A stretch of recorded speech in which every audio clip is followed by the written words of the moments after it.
नमस्कार दोस्तों। भारत पर 300 साल शासन करने के बावजूद भारतीय इतिहास की किताबों और मीडिया में मुगलों के चित्रण में कई खामियां पाई जाती हैं। आज हम बात करेंगे जोधाबाई के बारे में, जो कि मुगल सम्राट अकबर की पत्नी और एक वीर महिला थीं। आज के इस वीडियो में हम जोधाबाई के पूरे इतिहास को समझने की कोशिश करेंगे। इतिहास की ऐसी ही गहराइयों को समझने के लिए वीडियो को लाइक और चैनल को सब्सक्राइब जरूर कर लेना। जोधाबाई का जन्म 1522 में आमेर के राजा भरत सिंह के घर हुआ था। उनका असली नाम जरमती बाई था, जिसे बाद में जोधाबाई के नाम से जाना गया। 1562 में 10 साल की उम्र में जोधाबाई का विवाह अकबर से हुआ था। यह विवाह राजनीतिक रूप से महत्वपूर्ण था, क्योंकि यह अकबर को राजपूतों के साथ मजबूत संबंध बनाने में मदद करता था। जोधाबाई केवल एक सुंदर रानी नहीं थीं, बल्कि वे एक बुद्धिमान और कुशल राजनीतिज्ञ भी थीं। उन्होंने अकबर को कई महत्वपूर्ण मामलों में सलाह दी और उनकी नीतियों को आकार देने में महत्वपूर्ण भूमिका निभाई। जोधाबाई एक धार्मिक महिला भी थीं। उन्होंने इस्लाम धर्म अपनाया, लेकिन उन्होंने अपनी हिंदू जड़ों को भी नहीं छोड़ा। आगरा में जोधाबाई महल और जोधाबाई का मकबरा फतेहपुर सीकरी में बनवाया। आमेर एक छोटा राज्य था, जहां विरासत की लड़ाई चल रही थी। आमेर की गद्दी पर अधिकार के लिए राजा भारमल अपने भाई पूरनमल से संघर्ष कर रहे थे।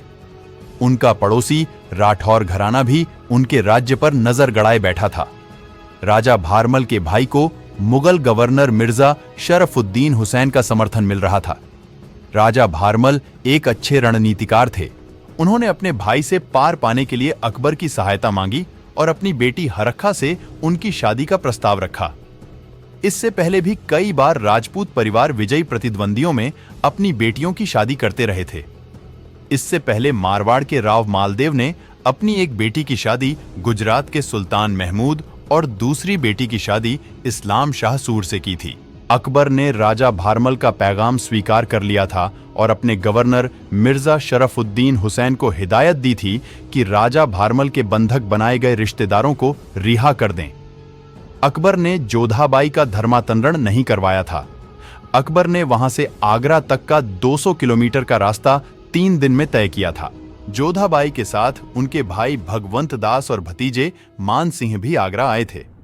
इस विवाह से यह सुनिश्चित हो गया कि जोधाबाई के पिता को उनका राज्य वापस मिल गया और उनके विरोधियों को मुंह की खानी पड़ी।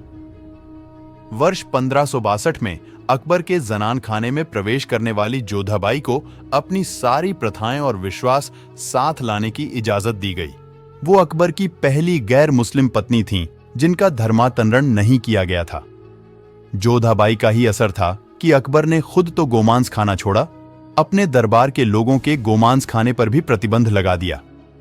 अकबर के इस फैसले से दुखी होकर इतिहासकार बदायूनी ने लिखा, अकबर का हिंदुओं का साथ होने के कारण ही उन्होंने गोमांस, लहसुन और प्याज खाने पर प्रतिबंध लगा दिया। वो उन लोगों के साथ संपर्क करने में कतराने लगे जिनके दाढ़ी हुआ करती थी। अकबर का आदेश था कि हर दिन उनके लिए बनाए गए भोजन का कुछ हिस्सा गरीबों को खिला दिया जाए। जोधाबाई का 1621 आगरा में निधन हो गया। उन्हें सिकंदरा में अकबर के मकबरे के पास दफनाया गया है। जोधाबाई को मुगल इतिहास की एक महत्वपूर्ण और सम्मानित महिला माना जाता है। वे अपनी बुद्धिमत्ता, साहस और दया के लिए जानी जाती थीं। उन्होंने मुगल साम्राज्य के विकास और समृद्धि में महत्वपूर्ण योगदान दिया। जोधाबाई एक प्रेरणादायक महिला थीं, जिन्होंने भारतीय इतिहास में अपनी छाप छोड़ी। उनका जीवन और योगदान हमें सिखाते हैं कि महिलाएं भी समाज में महत्वपूर्ण भूमिका निभा सकती हैं और सकारात्मक बदलाव ला सकती हैं। आज के इस वीडियो में बस इतना ही। मिलते हैं अगले वीडियो में। जय हिंद, जय भारत।